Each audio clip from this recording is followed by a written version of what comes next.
Au cœur d'un village caché entre la forêt dense et la terre rouge d'Afrique de l'Ouest, vivaient deux sœurs jumelles, aussi belles que différentes. On les appelait Firmina et Lydia. Firmina était lumière. Sa peau brillait comme l'or du soleil couchant. Ses cheveux longs, noirs et épais descendaient jusqu'à ses reins. On disait qu'elle pouvait lire les destinées rien qu'en touchant la main de quelqu'un. Tout le village l'admirait, les anciens la consultaient, les jeunes filles voulaient lui ressembler. Lydia, sa jumelle, vivait dans son ombre. Même si elle était tout aussi belle, personne ne la voyait vraiment. La jalousie, cette vipère silencieuse, grandissait chaque jour dans son ventre.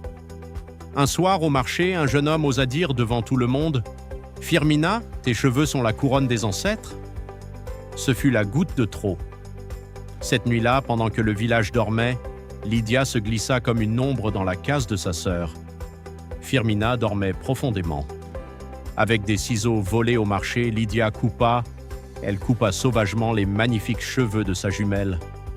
Les mèches tombèrent sur le sol en terre battue comme des serpents morts. Au moment où la dernière mèche toucha le sol, le vent s'arrêta net. Un silence de mort enveloppa tout.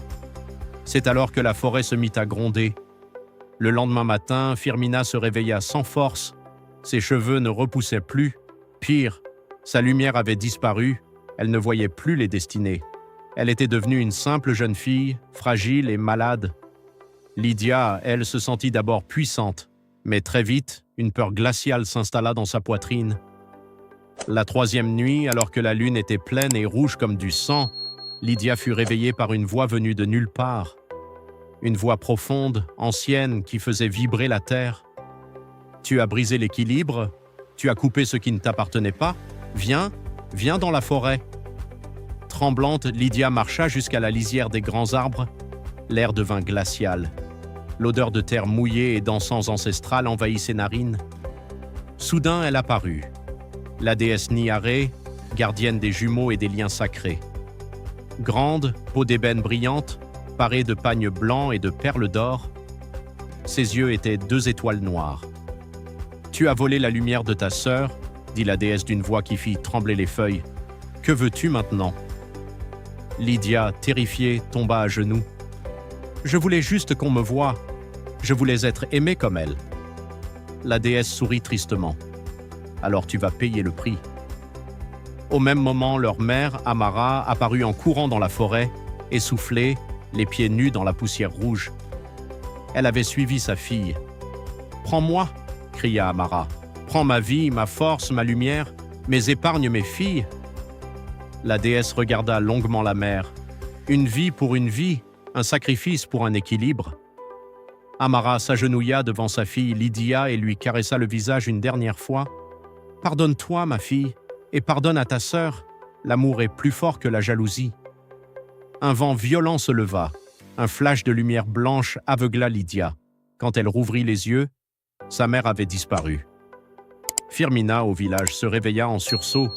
Ses cheveux avaient déjà commencé à repousser, plus beaux qu'avant. Sa lumière était revenue, encore plus forte. Mais Lydia, elle avait vieilli de 10 ans en une seule nuit. Des cheveux blancs apparaissaient sur ses tempes. Et surtout, elle avait tout compris. Les deux sœurs se retrouvèrent au centre du village. Elles s'étreignirent en pleurant. Pour la première fois, Lydia demanda pardon.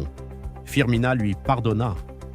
Et depuis ce jour, on raconte que lorsque des jumeaux se disputent dans ce village, le vent se met à souffler fort pour rappeler que couper le lien sacré entre deux êtres, c'est réveiller la colère des ancêtres. La jalousie est une lame qui coupe d'abord celui qui la tient. Le véritable pouvoir ne se trouve pas dans les dons ni dans la beauté, mais dans le pardon, l'unité et l'amour d'une famille. Respectez vos liens de sang, respectez les frontières invisibles posées par les ancêtres, car ce qui est sacré ne doit jamais être brisé par l'envie. Que les ancêtres vous gardent et que la paix règne entre vous.